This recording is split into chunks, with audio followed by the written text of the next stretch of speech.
Okay sir.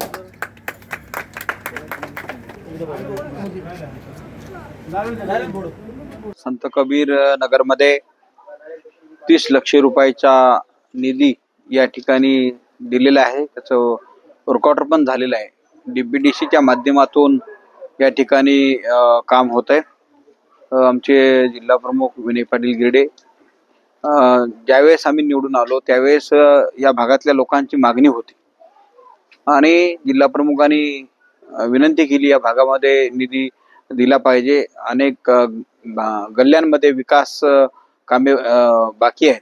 यासाठी 30 लक्ष रुपयाचा निधी या ठिकाणी दिलेला आहे आणि या भागामध्ये अनेक रस्ते छोटे छोटे रस्ते आहेत ते या ठिकाणी चांगले रस्ते या भागातले व्हावे यासाठी हा निधी दिलेला आहे. आणि पुढं पण या भागामध्ये जे काही विकास कामं बाकी आहेत ते विकास कामं सिडको, हडको, आजदवान, वाघाळा या भागामध्ये चांगला निधी आणून आपल्याला विकास करायचा आहे. आणि या लोकांची जे काही विकासात्मक गोष्टी आहेत ते पूर्णपणे करण्याचे आम्ही शब्द दिलेले आहे आणि ते आम्ही पुढं पण ते करत राहू. आणि लोकांना विकासात्मक जे काही गोष्टी आहेत ते सोयीसुविधा व्यक्त व्हावा यासाठी आम्ही प्रयत्न करणार आहोत.